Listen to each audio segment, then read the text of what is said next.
Hello बच्चों, welcome to जेपीजीत series. मैं Akash from Learnohub, a free learning platform जहां पर आप सीख सकते हो physics, chemistry, math, biology absolutely for free only at learnohub.com।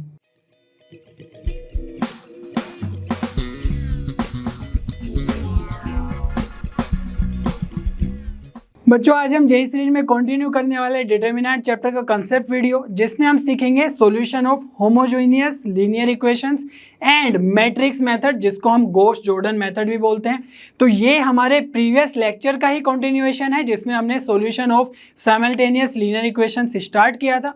तो अगर आपने वो लेक्चर नहीं देखा है उसको जाकर देख लो। अदरवाइज आज के जो भी हम कंडीशंस बताएंगे आपको बहुत ज़्यादा प्रॉब्लम होने वाली है। ठीक है, तो आर यू रेडी? चलिए स्टार्ट करते हैं।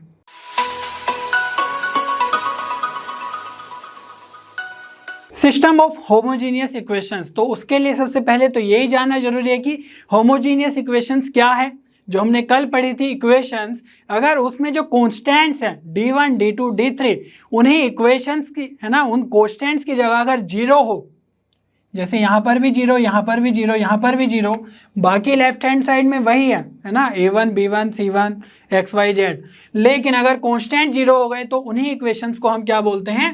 Homogeneous equations. ठीक है, तो इस तरह की इक्वेशंस का सॉल्यूशन कैसे आएगा, यूनिक आएगा या फिर इन्फिनेटली मैनी या नो सॉल्यूशन आएगा, वो सब हम आज डिस्कस करने वाले हैं। और ये वाला जो टॉपिक है ये बहुत ज़्यादा इंपॉर्टेंट है। ठीक है, तो इसमें क्योंकि थोड़ा सा आसान रहता है क्वेश्चन सोल्व करना, तो यहाँ पर आपको बस कंसेप्ट सीखना है बहुत अच्छे से। तो देखो, जब हमने डी मैट्रिक्स बनाई थी तो बताया था कि जो भी एक्स वाई जेड के कोफिशिएंट्स हैं सिर्फ उनको आप एक डिटर्मिनेंट के अंदर लिख दो। ठीक है, a1 b1 c1, a2 b2 c2, a3 b3 c3। ठीक है, और उसके बाद जब हम dx मैट्रिक्स या dx डिटर्मिनेंट लिखते हैं तो उसमें क्या करते हैं, क्योंकि यहाँ पर हम x कैलकुलेट कर रहे हैं तो उसके लिए जो x वाले कोफिशिएंट्स हैं a1 b1 a1 a2 a3, उसकी जगह हम क्या पुट करते हैं? सारे के सारे जो भी हमारे पास कॉन्स्टेंट्स हैं। ठीक है, तो लास्ट क्लास में हमने देखा था कि d1 d2 d3 होते थे, बट यहाँ पर 0 0 0 है, क्योंकि हम होमोजीनियस इक्वेशंस का डिस्कशन कर रहे हैं तो इसीलिए यहाँ पर हमने सारी जगह 0 0 0 पुट कर दिया, है ना। अदरवाइज क्या होता था? d1 d2 d3। अगर यहाँ पर आपको प्रॉब्लम आ रही है समझने में कि क्या हो रहा है ना, ये dx dy dz अचानक से कैसे आ गए, तो लास्ट क्लास में जाकर देखो, वहाँ पर हमने बहुत अच्छे से स्क्रैच से बताया, उसी का कंटिन्यूएशन है ये लेक्चर। ठीक है, तो यहाँ पर अगर हमारे पास फर्स्ट कॉलम में अगर 0 0 0 है, उस केस में इस डिटर्मिनेंट का वैल्यू क्या आएगा? तो मैंने डिटर्मिनेंट की प्रॉपर्टीज में ही बताया था कि अगर कोई भी रो या कोई भी कॉलम जीरो हो, है ना, उसके सारे के सारे एलिमेंट जीरो हो, तो उसकी वैल्यू कितनी आएगी? जीरो। सिमिलरली dy अगर हमें लिखना है तो क्या करेंगे? जो भी y के कोफिशिएंट्स है b1 b2 b3 D determinant में, तो वो हमें dy के लिए क्या करना होगा? रिप्लेस करना होगा विद कॉन्स्टेंट्स, और जो कॉन्स्टेंट्स है वो क्या है? अगेन 0 0 0 है, तो इसका वैल्यू भी क्या हो जाएगा यहाँ पर? 0। सिमिलरली dz अगर लिखना है तो उसके लिए जो थर्ड वाला कॉलम है c1 c2 c3, उसकी जगह पर हमें कॉन्स्टेंट्स पुट करने हैं विच आर जीरोज, तो इसका वैल्यू भी 0 आ जाएगा। तो जब हमने डिस्कस किया था क्रैमर्स रूल, ठीक है, तो क्रैमर्स रूल में क्या बताया था कि जो x इंटू डी है वो किसके इक्वल है? dx के इक्वल है ना। जो ये dx कैलकुलेट किया, ये जो x है, y और z है, ये सबस्क्रिप्ट में है।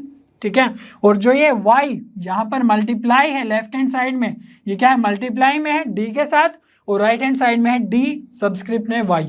क्लियर है इतनी बात?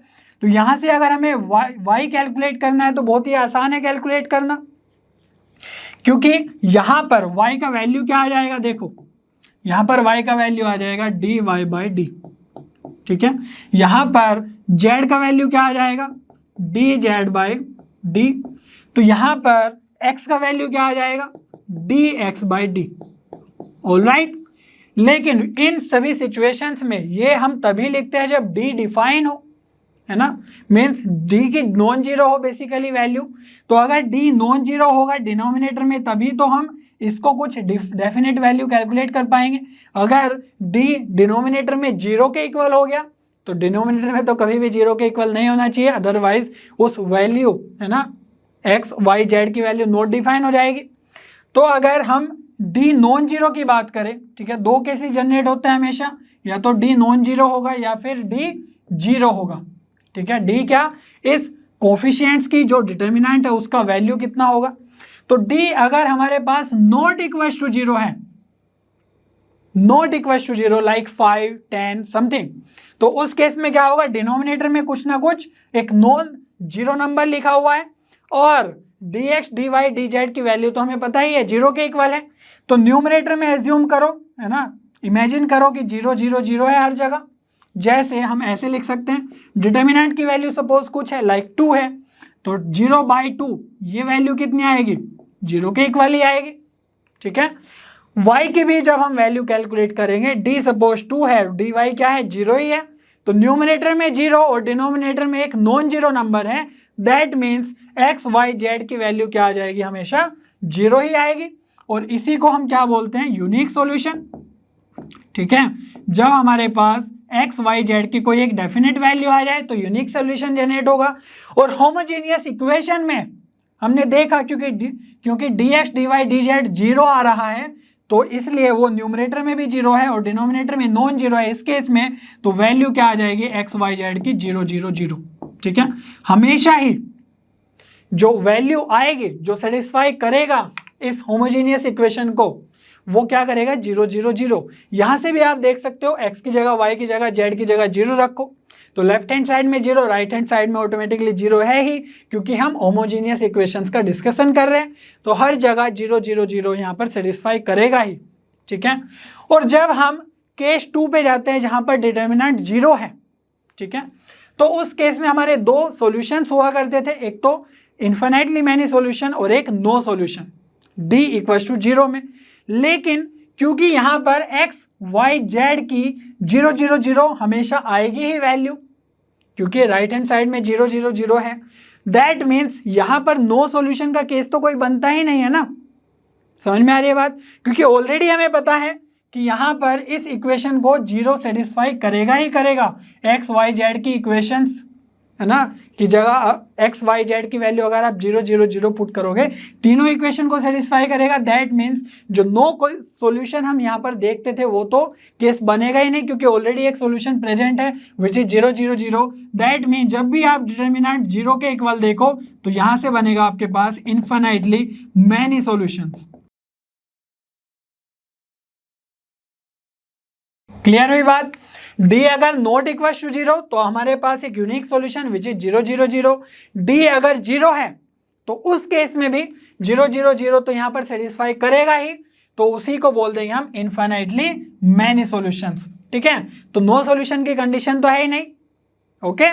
तो यहाँ पर इन्फिनिटली मैनी सॉल्यूशंस आएगा ही, क्यों, क्योंकि यहाँ पर 0/0 की कंडीशन बन जाएगी, है ना, d भी 0 और dx dy dz भी हमारे पास 0 ही है, ठीक है। तो यहाँ से हम देख सकते हैं कि इन्फिनिटली मैनी सॉल्यूशंस की कंडीशन बनेगी। अब थोड़ा सा आगे बढ़ते हैं, हम बात कर लेते हैं ट्रिवियल और नॉन ट्रिवियल सॉल्यूशंस की क्या होता है, ठीक है। तो जब भी हम बात करते हैं ट्रिवियल सॉल्यूशंस की, तो उसका मीनिंग होता है कि हमारे पास जो सॉल्यूशन है वो एक ही सॉल्यूशन है विच इज़ 0 0 0, ठीक है। तो जहाँ कहीं पर भी आपको दे दिया जाए कि इस सेट ऑफ इक्वेशंस का, है ना, ट्रिवियल सॉल्यूशन है, दैट मीन्स जो आपका डिटर्मिनेंट है वो किसको सेटिस्फाई करना चाहिए, यूनिक सॉल्यूशन को, ठीक है, क्योंकि यही क्या है, ट्रिवियल सॉल्यूशन है। तो डिटर्मिनेंट नॉट इक्वल टू 0 होना चाहिए हमारे ट्रिवियल इक्वेशन के, है ना। जब भी ऐसा बोल दिया कि इन सेट ऑफ इक्वेशंस का ट्रिवियल सॉल्यूशन है, तो ये क्या हो गया, एक यूनिक सॉल्यूशन, ठीक है। और इस केस में क्या है हमारा, d not equal to 0। Clear है इतनी बात। अगर हम नॉन ट्रिवियल सॉल्यूशन की बात करें तो नॉन ट्रिवियल सॉल्यूशन का मीनिंग क्या है, ऑब्वियस है very. Trivial solution mean 0 0 solution, non trivial solution means other than 0 0, ठीक है। तो कोई भी अदर देन 0 0 सॉल्यूशंस जो भी हैं उन्हीं को हम बोलेंगे, है ना, नॉन ट्रिवियल सॉल्यूशंस। तो यहाँ पर जब भी हम बात करते हैं अदर देन 0 0 सॉल्यूशंस की, तो हम इन्फिनिटली मैनी सॉल्यूशंस की बात कर रहे हैं, ठीक है। तो 0 0 के अलावा और क्या सॉल्यूशन आएगा, कुछ भी सॉल्यूशन आएगा, बट वो सारे सॉल्यूशंस क्या होंगे, इन्फिनिटली मैनी सॉल्यूशंस होंगे, ठीक है। तो जब भी नॉन ट्रिवियल सॉल्यूशंस की बात करी जाती है तो वहां पर आपको क्या चेक करना है, इन्फिनिटली मैनी सॉल्यूशंस की कंडीशन चेक करनी है। और इन्फिनिटली मैनी सॉल्यूशंस की कंडीशन क्या है, ये हमेशा ध्यान रखना, d इक्वल्स टू 0। ठीक है, तो यहां से बहुत सारे क्वेश्चंस बनते हैं इनफाइनाइटली मैनी सॉल्यूशंस वाली कंडीशन से, क्योंकि यहाँ पर आपको simply d equals to 0 put करना है। ठीक है, तो बहुत ही ज़्यादा आसान है। इसको हम एक थोड़ा सा इस तरीके से देख लेते हैं, जैसे हमने लास्ट क्लासेस में भी बहुत अच्छे से समराइज किया था सारे के सारे केसेस को। तो जब भी हम होमोजीनियस लीनियर इक्वेशंस की बात कर रहे हैं तो डिटर्मिनेंट अगर 0 के इक्वल नहीं है दैट मीन्स ट्रिवियल सॉल्यूशन होगा या फिर यूनिक सॉल्यूशन होगा विच इज 0 0 0। अगर डिटर्मिनेंट 0 के इक्वल आ गया तो उसको हम बोलेंगे नॉन ट्रिवियल सॉल्यूशन। ठीक है, या फिर बोल दो कि इनफाइनाइट सॉल्यूशन है। तो इन दोनों में से अगर कोई भी आपको स्टेटमेंट दे दी क्वेश्चन में कि इनफाइनाइट सॉल्यूशन है होमोजेनियस इक्वेशंस का या फिर नॉन ट्रिवियल सॉल्यूशंस है, तो उस केस में आपको क्या करना है, डिटर्मिनेंट इक्वल्स टू 0 इक्वेट कर देना है। चलिए फिर करते हैं। तो ये हमारा क्वेश्चन है, जेईई में पूछा गया रिसेंट क्वेश्चन है। सिस्टम ऑफ लीनियर इक्वेशंस हमारे पास, सपोज ये प्लेन 1 है, प्लेन 2 है और ये प्लेन 3 है। ठीक है, तो ये जो इक्वेशंस है ये प्लेन्स को रिप्रेजेंट करते हैं। हमने लास्ट क्लास में बहुत अच्छे से सीखा था, सारे के सारे विजुअलाइजेशन से भी सीखा था। ठीक है, किस तरीके से हम देखते हैं प्लेन 1, प्लेन 2, प्लेन 3। तो यहाँ पर बोला गया है कि जो लैम्डा और म्यू है, ठीक है, तो यहाँ पर लैम्डा और म्यू यहाँ पर आ रहे हैं इन इक्वेशंस में, तो वो क्या है, belongs to R, that means real numbers को बिलोंग कर रहे हैं वो। Has a non trivial solution means this set of system of equation जो 3 है वो हमारे पास उनका सॉल्यूशन कैसा है, नॉन ट्रिवियल सॉल्यूशन है।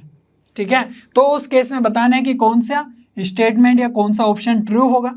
तो नॉन ट्रिवियल सॉल्यूशन जब भी आपको दिखे तो क्या करना है, सिंपली नॉन ट्रिवियल सॉल्यूशन या इनफाइनाइट सॉल्यूशन के लिए डिटर्मिनेंट इक्वल्स टू 0 इक्वेट करना है और कुछ नहीं करना है। ठीक है, तो जो भी यहाँ पर एक्स वाई जेड के कोफिशिएंट्स हैं उनकी हेल्प से हम क्या बनाएंगे, एक डिटर्मिनेंट का फॉर्म बनाएंगे। ठीक है, और उसको इक्वल टू 0 पुट कर दें, क्योंकि नॉन ट्रिवियल सॉल्यूशन की कंडीशन क्या होती है, d इक्वल्स टू 0, हमने अभी डिस्कस किया। तो यहाँ पर क्या हो जाएगा, देखो x के कोफिशिएंट्स क्या है, 4, 2, म्यू, लैम्डा -1 और 2, यहाँ पर आ जाएगा 2, 1 और 3।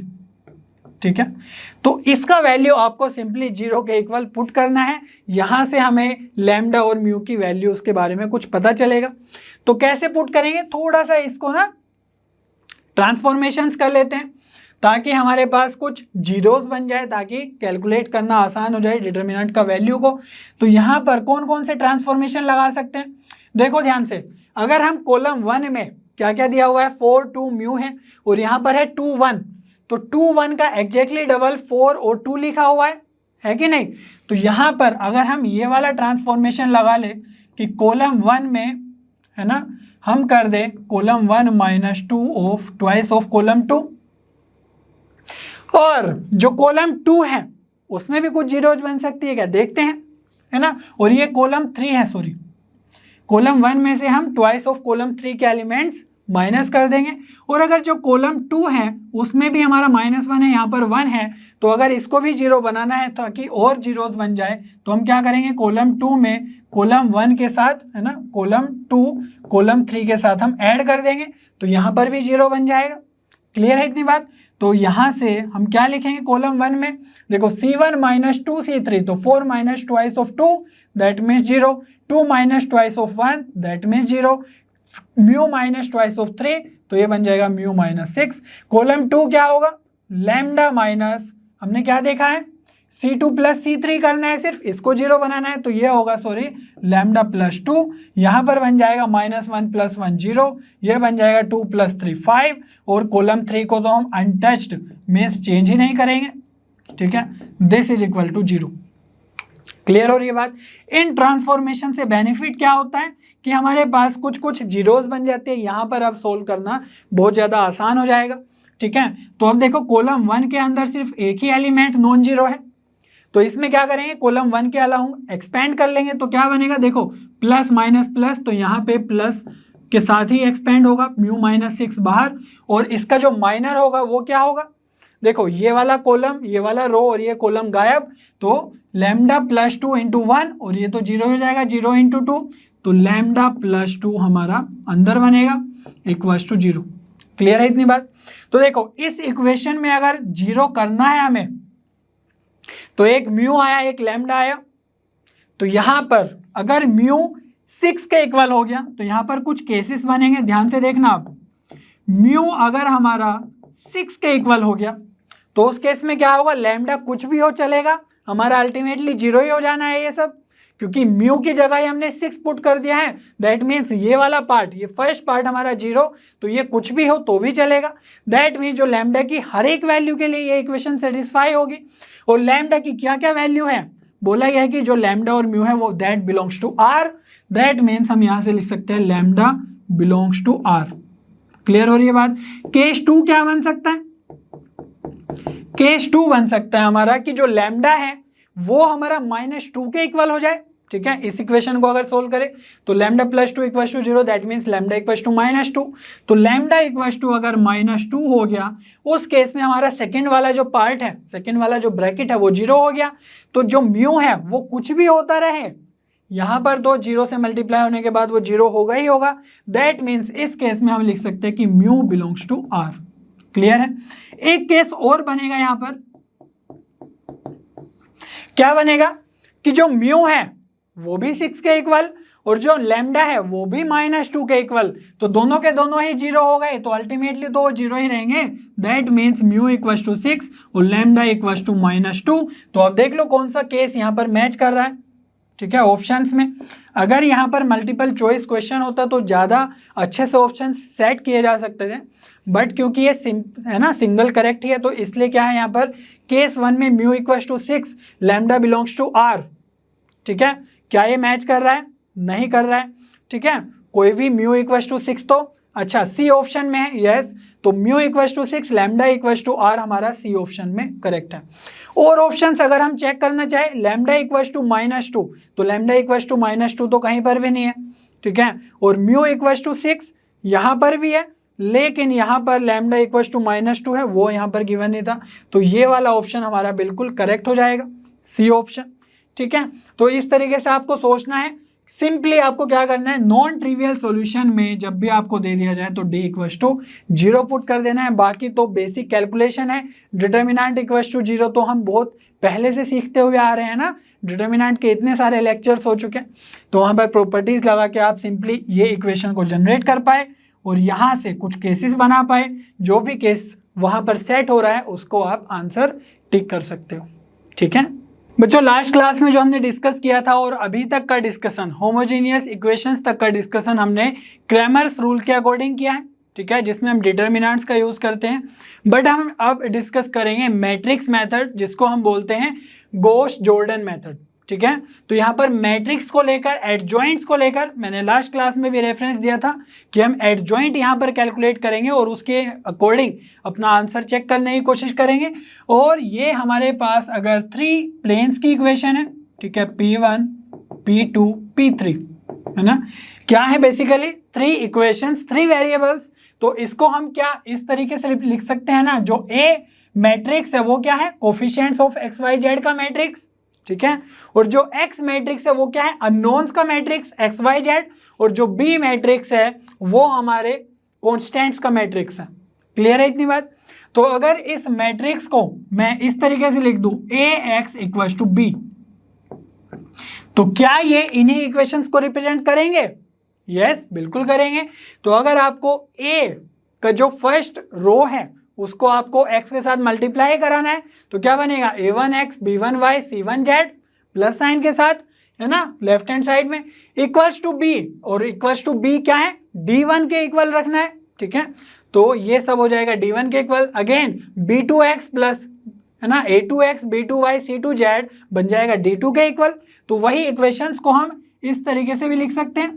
ठीक है, अगर हम a b x और b को इस तरीके से डिफाइन कर दे, a कॉन्स्टेंट्स का मैट्रिक्स, है ना, कोफिशिएंट्स का मैट्रिक्स, x वेरिएबल्स का मैट्रिक्स या नोन्स का मैट्रिक्स, और जो b है वो कॉन्स्टेंट्स का मैट्रिक्स। ठीक है, तो यहाँ से हमें फाइंड आउट क्या करना है, नंबर ऑफ सॉल्यूशंस कितने होंगे, और नंबर ऑफ सॉल्यूशंस किससे पता चलेंगे, x मैट्रिक्स से।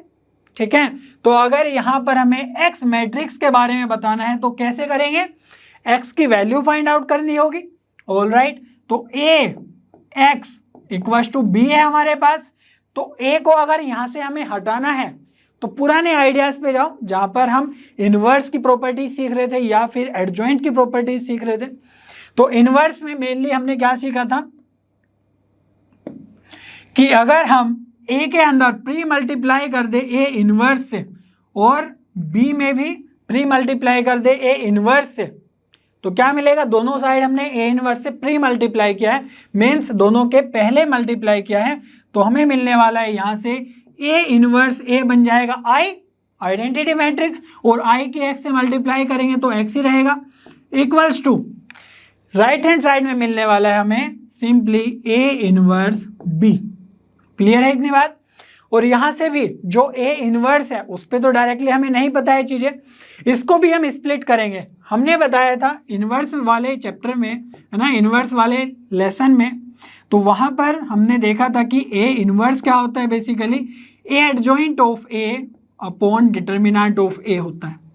ठीक है, तो ए इनवर्स की वैल्यू को हम यहाँ पर अब है ना अप्लाई कर देंगे, तो यहाँ पर आ जाएगा ए इनवर्स की जगह एडजॉइंट ऑफ ए, और जो डिटर्मिनेंट ऑफ ए है वो मैं सिर्फ इसी को है ना डिवाइड करने के बजाय मैं पूरे टर्म में डिटर्मिनेंट ऑफ ए से डिवाइड कर देता हूँ, इनटू में आ जाएगा बी। तो ये क्या बन गया हमारे पास, एक्स का वैल्यू मीन्स अननोन मैट्रिक्स का वैल्यू क्या आया है, adjoint of A into B upon determinant of A. ठीक है, अब यहाँ पर भी डिटर्मिनेंट ऑफ ए का तो खेल है ही।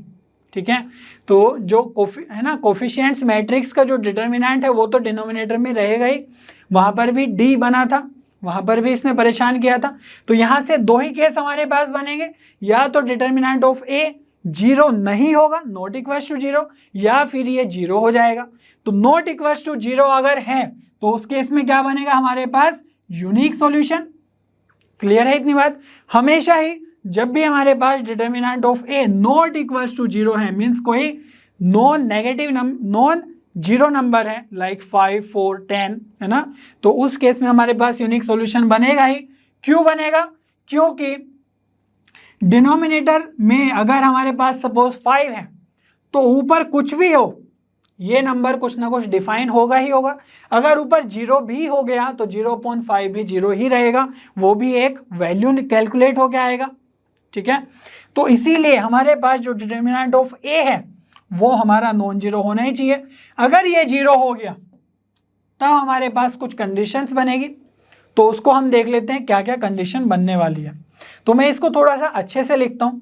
ठीक है, यहाँ पर अगर हम इसकी बात करें न्यूमरेटर और डिनोमिनेटर की, तो सोचो कि अगर जो डिनोमिनेटर है वो सपोज 2 आ गया, ठीक है, और ऊपर है 5, तो 5/2 इस तरीके से अगर कुछ लिखा हुआ है तो ये तो यूनिक सॉल्यूशन ही होगा। ठीक है, अगर हमारे पास जो डिनोमिनेटर है वो जीरो नहीं है ना, जीरो के इक्वल है, तो उस केस में डिनोमिनेटर तो हमारा जीरो रहेगा ही। लेकिन अब हम बात करते हैं न्यूमरेटर की। ठीक है, तो न्यूमरेटर में अगर हमारे पास नॉन जीरो वैल्यू आ गया, हो सकता है ना एडजॉइंट ऑफ ए और बी को मल्टीप्लाई करके हमारे पास एक नॉन जीरो नंबर जनरेट हो रहा है। ठीक है, इनफैक्ट यहाँ पर तो मैट्रिक्स जनरेट होगी, लेकिन हम यहाँ पर थोड़ा सा वैल्यूज़ के फॉर्म में बात करने की कोशिश कर रहे हैं। तो अगर ये नॉन जीरो के टर्म में जनरेट हुआ लाइक दिस, तो ये क्या हो जाएगा हमारे पास, तो इसके बारे में तो आप डायरेक्टली बोल सकते हो कि ये हो जाएगा नॉट डिफाइंड। ठीक है, तो नॉट डिफाइंड का मतलब है नो सॉल्यूशन। ठीक है, तो हम यहाँ पर लिख सकते हैं कि जब भी हमारे पास डिनोमिनेटर में तो जीरो हो और न्यूमरेटर में this not equals to zero हो, ठीक है, तो उस केस में आ जाएगा नो सॉल्यूशन। क्लियर है इतनी बात। अगर आपके पास ऐसे आ गया 0/0, तो इसको आप कैसे लिख सकते हो, इसको थोड़ा सा है ना, ये वर्टिकल है तो इसको ना हॉरिजॉन्टली लिखना है, तो क्या बन जाएगा ये इन्फिनाइट। ठीक है, तो ये जो तरीका है याद करने का तरीका है, ये कुछ यहाँ पर कंसेप्ट नहीं है, क्योंकि मैंने बताया कि यहाँ पर adjoint of A into B तो एक मैट्रिक्स जनरेट होगा ना, लेकिन उसका केस हमने 5 ले लिया है न्यूमरेटर में, है ना। तो उस केस में हमें पता है 5/0 नॉट डिफाइन होता है, तो याद करने का क्या तरीका है कि इसको नो सॉल्यूशन बोल देंगे, ठीक है। नॉट डिफाइन मतलब नो सॉल्यूशन। और यहाँ पर 0/0 का केस बन रहा है, दैट मीन्स इनफाइनाइट सॉल्यूशन, ठीक है। 0/0 का बन रहा है तो इसको हॉरिजॉन्टल पुट कर दो तो इनफाइनाइट सॉल्यूशन आ जाएगा, ठीक है। इस तरीके से आप इजीली याद कर सकते हो। जैसे हमने क्रैमर्स रूल में देखा था ना, x क्या होता था dx/d, तो उस केस में जो dx है वो तो डिटर्मिनेंट का कुछ ना कुछ वैल्यू होगा, तो उस फॉर्म में आप ज़्यादा अच्छे से याद कर पाओगे, ठीक है। तो यहाँ पर जो हमारा डिस्कशन है वो क्या है, अगर जो न्यूमरेटर है वो नॉट इक्वल टू 0 हो गया, ठीक है, that means adjoint of a into B not equal to 0 हो गया, तो उस केस में क्या बनेगा हमारे पास, नो सॉल्यूशन, ठीक है। तो वही हमने बताया नॉट डिफाइन के तरीके से याद रखना है, तो नो सॉल्यूशन।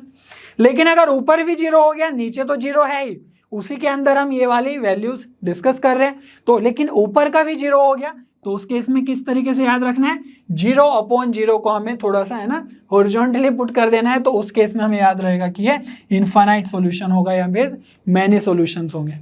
क्लियर है बात। Determinant A not equal to 0 unique solution 0 हो गया, तो दो केस, फर्स्ट में अगर न्यूमरेटर भी नॉट इक्वल टू 0 है तो हमारे पास बनेगा not define means no solution, ठीक है। अगर हमारे पास 0/0 का केस बन गया लाइक दिस, तो हमारे पास आ जाएगा इनफाइनाइट सॉल्यूशन। क्लियर है इतनी बात। चलिए अब कुछ और चीजें देख लेते हैं। तो यहाँ पर तो अब एक इंपॉर्टेंट बात मैं आपको बताने वाला हूँ, जैसे जब भी आपके पास यूनिक सॉल्यूशन की कंडीशन होगी तो आप चेक कर ही सकते हो, ठीक है। लेकिन जब इनफाइनाइट सॉल्यूशंस की कंडीशन आती है ना, आपको देखना है कि इनफाइनाइट है ना, डिटर्मिनेंट 0 हो गया, उस केस में इनफाइनाइट सॉल्यूशन बनेंगे या फिर नो सॉल्यूशन बनेंगे। तो इनफाइनाइट सॉल्यूशन के लिए तो हमने लास्ट क्लास में बहुत अच्छे से डिस्कस किया था, मैंने बताया भी था, है ना। ये डिस्कशन मैं आपको दिखा रहा हूँ, जो स्टूडेंट्स देख चुके हैं ऑलरेडी उनको समझ में आ गया होगा क्या है ये वाला। तो इनफाइनाइट सॉल्यूशन का जब हमने डिस्कशन किया था, मैंने बताया था कि जब d इक्वल टू 0 का केस है तो dx dy dz अगर दोनों है ना तीनों ही 0 हो गए तो नो सॉल्यूशन है, इनफाइनाइट सॉल्यूशन का केसेस बनेगा, ठीक है। तो यहाँ पर हमने इनफाइनाइट सॉल्यूशंस का डिस्कशन किया है। तो इनफाइनाइट सॉल्यूशन में हमारे पास तीन ही तरह के है ना प्लेन्स की कंडीशन बन सकती है। तो फर्स्ट प्लेन की कंडीशन क्या है, ओवरलैपिंग प्लेन्स है। सेकेंड कंडीशन क्या है, 2 ओवरलैपिंग प्लेन्स है और एक इंटरसेक्टिंग, तो उस केस में भी हमारे पास इन्फिनिटली मैनी पॉइंट्स होंगे, है ना, जो सेटिस्फाई कर रहे होंगे उन इक्वेशंस को। और थर्ड कंडीशन क्या बताई थी, फैमिली ऑफ प्लेन्स, इसको मत भूल जाना, ठीक है। तो इनफाइनाइट सॉल्यूशन की जब हम बात करते हैं चेक करने के लिए, तो हमारे पास यही तीन कंडीशंस है। तो इनको चेक करना बहुत ही ज़्यादा आसान है, क्योंकि ओवरलैपिंग और पैरेलल प्लेन्स की कंडीशंस हमने बहुत अच्छे से बताई हुई है कैसे चेक करते हैं। तो वहाँ पर आप इजीली बता पाओगे उन इक्वेशंस को देखकर कि ये इनफाइनाइट सॉल्यूशंस होंगे या नहीं होंगे, ठीक है। अगर हमें नो सॉल्यूशन चेक करना है तो उस केस में वहाँ पर कुछ प्रॉब्लम्स मैंने बताई थी क्रैमर्स रूल में। तो वहाँ पर इसमें तो हमारा नो सॉल्यूशन का केस जनरेट हो ही रहा है इतना सब चेक करने के बाद, लेकिन अदर वैल्यूज़ का भी, है ना, एक और तरीका बताया था कि एटलीस्ट अगर इनमें से एक नॉन जीरो हो गया तब भी हमारा नो सॉल्यूशन जनरेट होगा। तो सारे कन्फ्यूजन्स को अवॉइड करने के लिए आई वुड रिकमेंड कि यूनिक सॉल्यूशन के लिए तो ये हमेशा चेक करना ही है, d इक्वल टू 0 या a इक्वल टू 0, है ना, डिटर्मिनेंट। और इनफाइनाइट सॉल्यूशन के लिए आप प्लेन्स के थ्रू जाओ, ठीक है। इन सिर्फ तीन कंडीशंस को ये आपको चेक करना है। लेकिन अगर आप नो सॉल्यूशन का चेक कर रहे हो तो उसके लिए I would recommend this method, adjoint of a into b। अगर नॉन जीरो आ गया तो उस केस में आपको डेफिनेटली नो सॉल्यूशन मिलेगा ही मिलेगा, there is no way around it, है ना। तो कोई भी कंफ्यूजन नहीं है, जैसा क्रैमर्स रूल में था। तो यहाँ पर जब भी आप नो सॉल्यूशन की बात करो तो सिर्फ आप मैट्रिक्स मेथड ही यूज़ करो, ठीक है। अदरवाइज आपको कुछ क्वेश्चन सोल्व करते करते भी आपको पता चल जाएगा कि कहाँ पर कौन सा मेथड यूज़ करना है, but I would recommend it. तो यहाँ पर नेक्स्ट क्वेश्चन हम सोल्व करते हैं, 2018 में पूछा गया है, जहाँ पर बोला गया है सिस्टम ऑफ लीनियर इक्वेशंस है हमारे पास, ठीक है। तो 3 प्लेन्स है, बेसिकली 3 इक्वेशंस है तो 3 प्लेन्स है, और इसमें बोला गया है कि इन तीनों प्लेन्स का नो सॉल्यूशन है, ठीक है।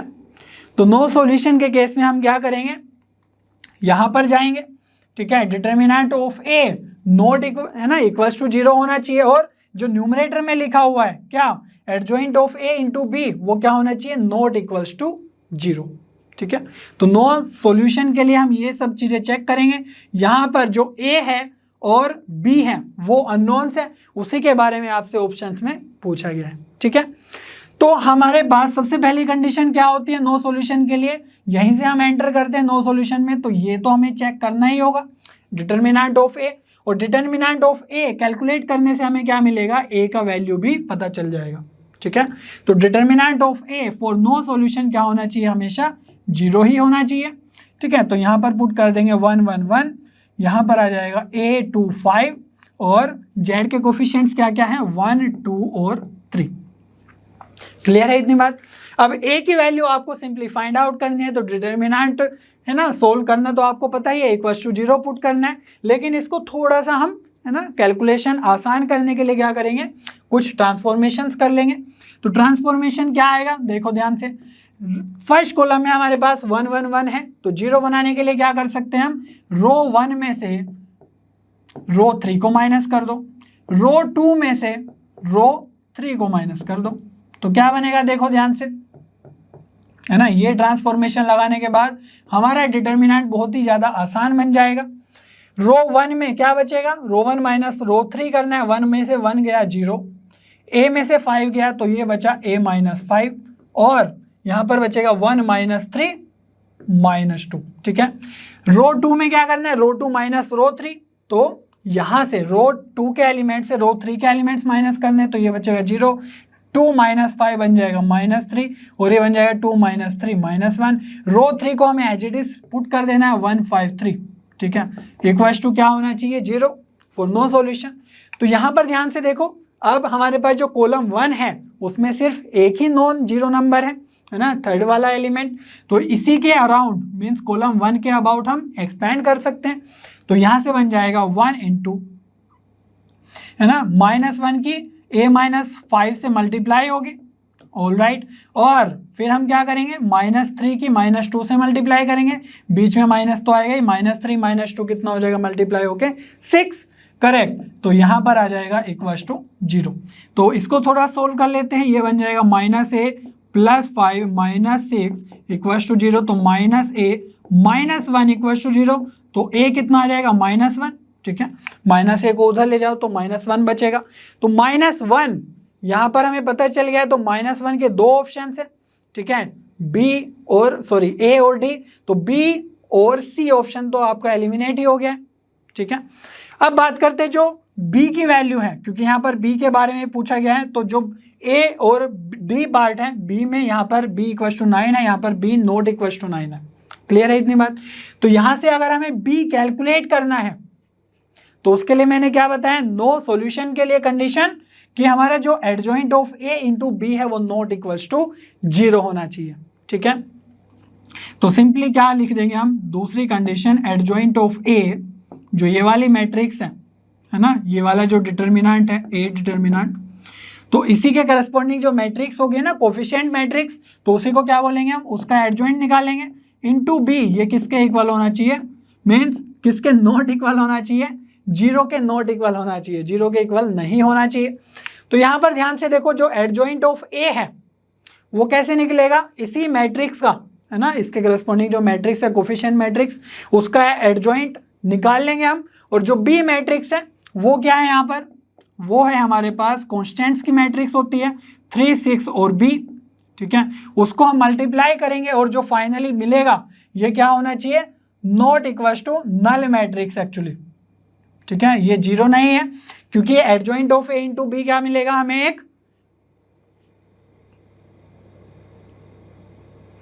एक मैट्रिक्स मिलेगा, तो ये नल मैट्रिक्स के इक्वल नहीं होना चाहिए, और यहां पर भी जो ये है ये आपका नल मैट्रिक्स के इक्वल नहीं होना चाहिए, ठीक है, और ये हमारा नल मैट्रिक्स के इक्वल हो जाना चाहिए। नल मैट्रिक्स की कंडीशन क्या होती है कि सारे के सारे जो भी एलिमेंट्स है वो क्या होने चाहिए, 0 के इक्वल होने चाहिए नल मैट्रिक्स के अंदर।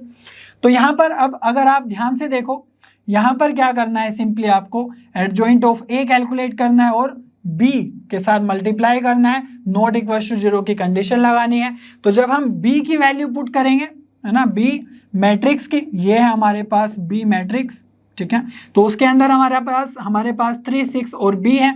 तो जब B की वैल्यू पुट करेंगे है ना, मल्टीप्लाई होगी तो b की वैल्यू के बारे में कुछ पता चलेगा। एक चीज इतनी क्लियर है कि जो भी यहाँ से b की वैल्यू आएगी वो आएगी नॉट इक्वल टू 0, है कि नहीं, हमेशा नॉट इक्वल टू 0 ही चलेगा, ठीक है, इधर से जो भी आएगा। तो नॉट इक्वल टू 0 की बात अगर हम करें एलिमेंट्स के फॉर्म में, दैट मीन्स हमारा कुछ कुछ इस तरह का ऑप्शन बनना चाहिए, नॉट इक्वल टू 9, ना कि b इक्वल टू 9 बनना चाहिए, है कि नहीं। तो यहाँ से हम अगर थोड़ा सा इंस्पेक्शन के थ्रू ही देखें, है ना, थोड़ा सा लॉजिकल ही देखें, तो ये ऑप्शन आपको लगा देना चाहिए डी। बट कभी कभी अगर आपके पास टाइम ज़्यादा है तो वहाँ पर आपको शॉर्ट होना ही होगा, ठीक है, टाइम भी ज़्यादा है और फिर भी आप गलत करके आ गए तो प्रॉब्लम हो जाएगी ना। तो उसके लिए क्या करो, ये आप वैल्यू चेक ही कर लो नो सॉल्यूशन के लिए, ठीक है। तो एडजॉइंट ऑफ ए निकालना बहुत ही ज़्यादा आसान है, थोड़ा सा लेंथी प्रोसेस है बट आसान है। तो ए जो मैट्रिक्स है हमारे पास वो होगा ये मैट्रिक्स, ठीक है। तो एडजॉइंट ऑफ ए कैसे कैलकुलेट करते हैं हम, कोफैक्टर मैट्रिक्स का आपको सिंपली ट्रांसपोज लेना है, ठीक है। तो कोफैक्टर मैट्रिक्स आपको फाइनली फाइंड आउट करनी है और उसका आपको ट्रांसपोज ले लेना है, ठीक है। तो कोफैक्टर मैट्रिक्स आपको पता ही है, पूरा एडजॉइंट वाला पूरा चैप्टर है एक, है ना, पूरा लेसन लिया है हमने। तो एडजॉइंट ऑफ ए आप इजीली फाइंड आउट कर सकते हैं यहाँ से। तो मैं बता देता हूँ कैसे फाइंड आउट कर सकते हैं। तो जो 1 है, 1 के करस्पॉन्डिंग हमें यहाँ पर कोफैक्टर लिखना होगा। तो 1 का जो रो है और कॉलम है उसको एलिमिनेट करो, ठीक है, डिलीट कर दो। तो जो 2 इंटू 3 बनेगा और जो 5 इंटू 2 बनेगा, ठीक है, तो ये माइनर आपको कैलकुलेट करना है। तो 2 इंटू 3 कितना हो जाएगा 6 और माइनस 5 इंटू 2 कितना हो जाएगा 10। तो 6 माइनस 10 हो जाएगा -4। दैट मीन्स ये आपका 1 के करस्पॉन्डिंग कोफैक्टर हो गया, ठीक है। सिमिलरली सभी एलिमेंट्स के करस्पॉन्डिंग आपको कोफैक्टर्स कैलकुलेट करने हैं। तो आपकी बनेगी कोफैक्टर मैट्रिक्स और उसका ट्रांसपोज ले लोगे। तो क्या करना है ट्रांसपोज में, सिंपली जो रोज है उसको कॉलम्स में चेंज कर देना है, ठीक है। तो जो फर्स्ट रो है वो फर्स्ट कॉलम बन जाएगी, जो सेकंड रो है वो सेकंड कॉलम बन जाएगी, जो थर्ड रो है वो थर्ड कॉलम बन जाएगा। तो एडजॉइंट ऑफ ए हमारे पास आ गया है मैट्रिक्स, ठीक है। तो एडजॉइंट ऑफ ए की जब हम बी के साथ मल्टीप्लाई करेंगे, बी मैट्रिक्स हमारी ये है, तो कैसे करना है, और ये not equal to null matrix चल रहा है, ठीक है, मैंने यहीं पे बताया not equal to null matrix होना चाहिए। तो not equal to null matrix, तो यहाँ पर सिंपली मल्टीप्लाई करना है। तो ये तो मैट्रिसेस वाले चैप्टर में जो हमने सीखा था उसी का एप्लीकेशन है। तो फर्स्ट रो की मल्टीप्लाई आप क्या करोगे, फर्स्ट कॉलम से मल्टीप्लाई कर दोगे, ठीक है, तो आपको फर्स्ट एलिमेंट मिलेगा, ठीक है। तो यहाँ पर जो भी मैट्रिक्स जनरेट होगी इधर लेफ्ट हैंड साइड में कुछ इस तरीके से होगी। और थोड़ा सा मैं ये भी बता देता हूँ क्यों होगी।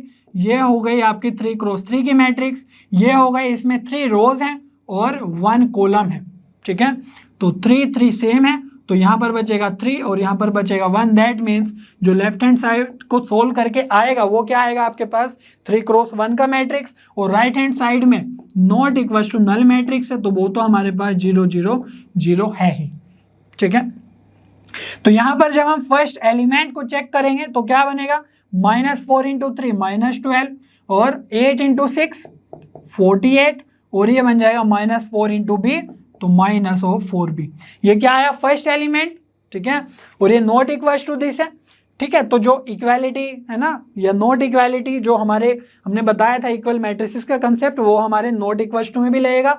बट हमें बस इतना ध्यान रखना है कि जो भी एलिमेंट है वो नॉट इक्वल टू 0 के इक्वल पुट करेंगे, है ना, जो भी करस्पॉन्डिंग एलिमेंट्स है उसके नॉट इक्वल में रखना है। तो यहाँ से जो फर्स्ट एलिमेंट है उसी को रख देते हैं। तो क्या बन जाएगा -12 + 48 -4b not equal to 0। That means यहाँ से आपका बन जाएगा 36 -4b नॉट इक्वल टू 0, तो b आ जाएगा नॉट इक्वल टू 9। क्लियर हो रही है बात। तो मैंने पहले ही बताया था कि b की जो भी वैल्यू आएगी वो नॉट इक्वल टू में ही आएगी। तो यहाँ से आपको श्योर पता भी चल गया है, ठीक है। तो हमेशा आपको ये सब चेक करने की भी जरूरत नहीं है। अगर आप यहाँ से थोड़ा सा आइडिया लगा के कर लो सोल्व, तो यहाँ से आपको फाइनली मिल गया है b नॉट इक्वल टू 9, ठीक है। तो डी ऑप्शन आपका करेक्ट हो जाएगा। चलिए एक और क्वेश्चन देख लेते हैं यहाँ पर जो पूछा गया है 2019 में।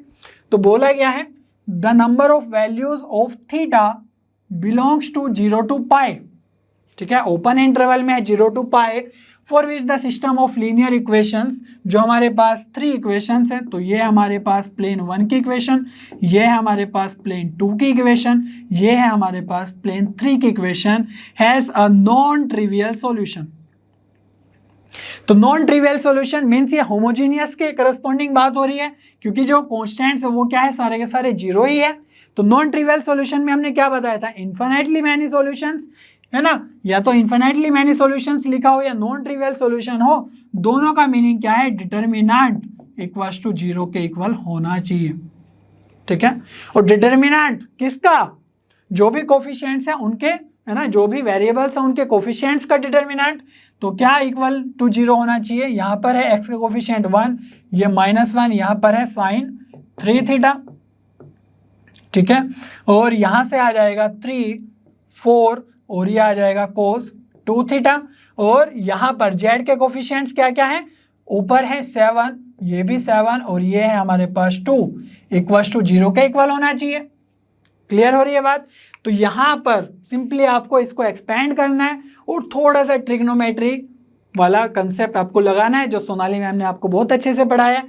तो यहाँ पर सिंपली आपको ट्रिग्नोमेट्रिक इक्वेशन आएगी एक, वहाँ से आप थीटा की कुछ वैल्यूज जनरेट करोगे, ठीक है। तो थीटा की वैल्यूज कुछ जनरेट होगी, लेकिन आपको ध्यान रखना है कि वो 0 to पाई के बीच में ही रहना चाहिए इंटरवल में, ठीक है। 0 to पाई के बाहर नहीं जाना है। तो 0 to पाई के अंदर अंदर आपकी कितनी वैल्यूज होंगी थीटा की, जो इस इक्वेशन को, है ना, जो यहाँ से बनेगी वो सेटिस्फाई करेगी, वही number of values of theta आपको बतानी है, ठीक है।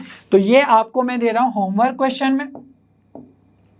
तो क्या करना है, सिर्फ यहाँ से इक्वेशन बनानी है और थीटा की वैल्यूज 0 to पाई के इंटरवल में चेक करना है। इसको हम डिस्कस करेंगे मस्ट प्रैक्टिस क्वेश्चन में, ठीक है, जो बहुत ही जल्दी होने वाला है आपके साथ। तो मैं आपको आंसर बता देता हूँ, ठीक है, just to match your question. Answer है इसका 2D ऑप्शन। तो यहाँ पर आपको मुझे बताना है मस्ट प्रैक्टिस क्वेश्चन में, जब हम, है ना, प्रैक्टिस करेंगे कि ये क्वेश्चन आपसे बना कि नहीं बना। तो ये चैप्टर यहीं पर ही ख़त्म होता है। बहुत ही लेंथी चैप्टर था और बहुत ही ज़्यादा इम्पोर्टेंट चैप्टर है जे एग्जाम के, है ना, एस्पेक्ट से। वहाँ पर आपसे बहुत सारे इस चैप्टर से क्वेश्चन पूछ ले जाते हैं, स्पेशली मैट्रिसेस चैप्टर को, है ना, मैट्रिसेस और डिटर्मिनेंट दोनों को मिक्स करके क्वेश्चन बनते हैं। आप देख ही रहे हो हर जगह मैट्रिक्स और डिटर्मिनेंट, है ना, एडजॉइंट वगैरह सब कुछ इंटरमिक्स है, इंटर रिलेटेड है, तो आप इनको अलग अलग नहीं कर सकते हो। तो दोनों को मिक्स करके जे एडवांस के जो हम क्वेश्चन सोल्व करेंगे प्रीवियस ईयर क्वेश्चंस में, वो बहुत ही ज़्यादा इंटरेस्टिंग होने वाले हैं, ठीक है। तो वहाँ पर अगर आपके पास 4 ऑप्शंस हैं, तो वहाँ पर कहीं पर मिलेगा आपको मैट्रिक्स के रिलेटेड ऑप्शन, कहीं पर मिलेगा आपको डिटर्मिनेंट के फॉर्म में ऑप्शन, है ना, और वहाँ पर मल्टीपल चॉइस करेक्ट भी आपको मिलने वाले हैं। तो सारे के सारे ऑप्शंस को आपको चेक करना है। हम और भी ज़्यादा इन सभी कॉन्सेप्ट्स की प्रैक्टिस करेंगे अपने प्रीवियस ईयर क्वेश्चंस में और मस्ट प्रैक्टिस क्वेश्चंस में। तो आई वुड सिंसियरली, है ना, I would say that you sincerely follow all the videos जितने भी हमने अभी तक बनाए हैं इस मैट्रिसेस और चैप्टर, है ना, डिटर्मिनेंट के चैप्टर पे। और फिर आपके पास अगर सारे के सारे कॉन्सेप्ट्स अच्छे से बन गए, उसके बाद प्रीवियस ईयर क्वेश्चंस बहुत अच्छे से आपको समझ में आएंगे, ठीक है। तो चलिए फिर आज का सेशन ख़त्म करते हैं। आई होप आपको पूरा चैप्टर बहुत अच्छे से समझ में आया होगा, सारे के सारे कॉन्सेप्ट्स क्रिस्टल क्लियर हो गए होंगे। नेक्स्ट मिलते हैं हम मस्ट प्रैक्टिस क्वेश्चंस के सेशन में। तब तक लर्न हब पे बने रहिए, क्योंकि लर्न हब पे सभी कंटेंट फ्री है पर बेस्ट है।